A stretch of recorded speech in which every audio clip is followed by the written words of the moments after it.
The Metroidvania pseudo-genre has always been steeped in tradition.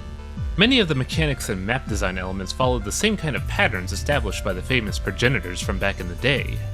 With how groundbreaking some of the mechanics are, we rarely see people try new things since the elements work so well together.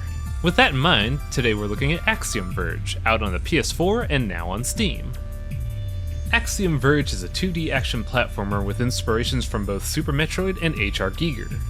The story follows Trace, a scientist that met with an unfortunate fate in a lab explosion that sent him to a strange and terrifying new dimension. Armed with the Axiom Disruptor and the assistance of a strange mechanical overseer, Trace must traverse this strange dimension of biomachinations and altered space to figure out what happened to him and this realm.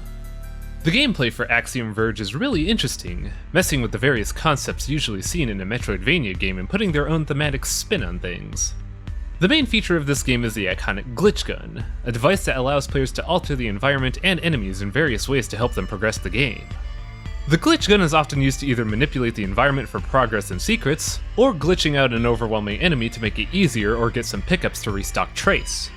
Many of the traditional power-ups you'd see in a game like this are also properly gigered up. The double jump is replaced by a deployable RC bio drone, dashing is replaced by a glitch teleport, and even the symbolic super bomb is tweaked in a more suited fashion. Even secrets are changed for the sake of theming, featuring random amounts of glitch zones that could give unintended power-ups and allow players to go beyond 100% completion. The ambition of the developer really stood out as I played through the game. Axiom Verge in many ways felt like it was trying to mess with the player's expectations of the genre, and it helped to keep the game more interesting. Many levels and secrets oftentimes expected the player to experiment with all their available mechanics in order to progress, which made the game much more memorable. The Glitch Gun is a huge forerunner of this mentality, opening up many unexpected opportunities and pathways for the player. To wit, the level design is also very well done. The areas all have their own personal flair about them with enemies in the general atmosphere, each evoking a very alien and uninviting feeling. It's never easy to just stroll through a level either, since there's danger at almost every room of the game. Axiom Verge did some neat things with the concept of the Metroidvania, using their design documents to direct gameplay in a new and refreshing manner. This ambition, however, can be a double-edged sword. Axiom Verge has two big flaws with its gameplay, relying too much on complexity and an overabundance of mechanics. The Glitch Gun, oddly enough, is an example of this when it comes to combat. Many of the enemies in this game can overwhelm you with staggering speed or high bullet counts, so the Glitch Gun becomes essential to survival. However, this shows a huge problem with the Glitch Gun. It's an extra step in combat and it takes time, which can be dicey when enemies can move at high speeds and keep you locked down with hits. This issue could have easily been remedied by making the Glitch Gun an instant action rather than needing to glitch over time, and keeping it as is really just wastes the player's time rather than add any depth to combat. On the lesser devil of complaints, there are way too many power-ups in this game.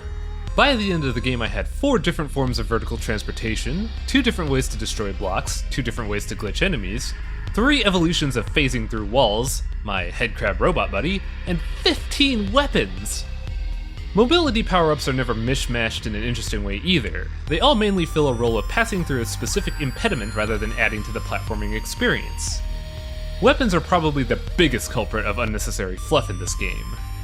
By the end of this game I had roughly 15 weapons at my disposal, yet I found myself only using 3 of them reliably. The high damage electric shotgun, the long range electric mace, and the burst ball used in the beginning as a key. Every other weapon in the game had some strange gimmick that was just completely overshadowed by the fact that the electric shotgun melts anything it comes across. 2 other weapons filled niche roles in the game. The split shot rifle is tailor-made to beat a specific boss, while the piercing shot inadvertently made many later bosses a joke. Based on my experience, 10 to 13 weapons in this game were completely worthless or never really stood out in my eye. One final issue I have with the game is that while exploration was fun and the environments were dangerous, bosses were completely embarrassing. The first set of bosses in this game don't even acknowledge you at all, they just fire preset patterns and follow a routine.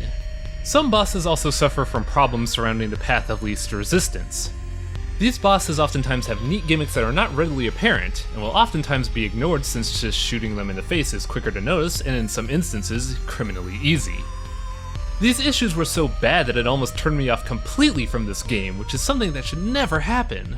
Luckily, the later bosses, while still easy, managed to be aggressive and in some rare instances provide a good idea or two as well. It really seemed like the creators of Axiom Verge had a lot of good ideas, but never figured out how to tie it all together in a cohesive manner.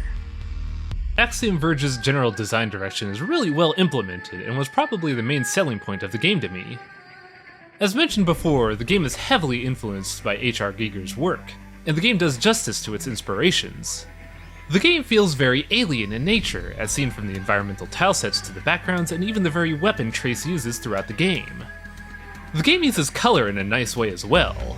It uses a wide spectrum of colors, but they all feel very alien and somewhat sickly in a way, helping to complement many of the later levels of the game. The sprite work itself is excellent, though I do have a few small complaints about many of the larger scale stuff feeling more like a JPEG image run through Photoshop rather than actual sprite work. The music in this game is really nice. The game's soundtrack is mainly ambient grunge mixed with a little bit of digital trance as well.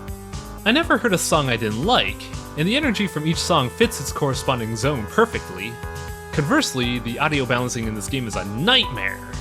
You're either going to be hearing the blaring sounds of 20 sound effects at once all the time, or the music will overpower any audio cues you need to hear from enemies. The sound effects in this game are really bad too. The bloopy and crackly nature of your actions feels like a cheese grater on my eardrums compared to the amazing music this game had to offer. The writing in this game is okay. The plot is segmented across 3 parts of the game, with backstory covered as clues picked up from exploring the environment. I will admit that the game's writing kept me interested once I hit a certain point with the clues, though I can't help but feel like I also missed a certain something I can't put my finger on. By now you're probably thinking that I've been overly critical of this game. That's because once I got into it, I really liked Axiom Verge, but I could also see the glaring issues in front of me. The game has a lot of neat ideas and I love the atmosphere of the game, but it also felt like the lone developer of this game needed a little bit of outside help with wrapping his ideas into a tighter and more cohesive game experience. I certainly enjoyed playing the game despite its flaws, however I find myself hard-pressed to earnestly recommend this game mainly due to its price tag of $20. If possible, I would recommend waiting on a sale unless you really want to try out this game. Axiom Verge was designed to be a great looking game, I just wish the actual game design was equally as great.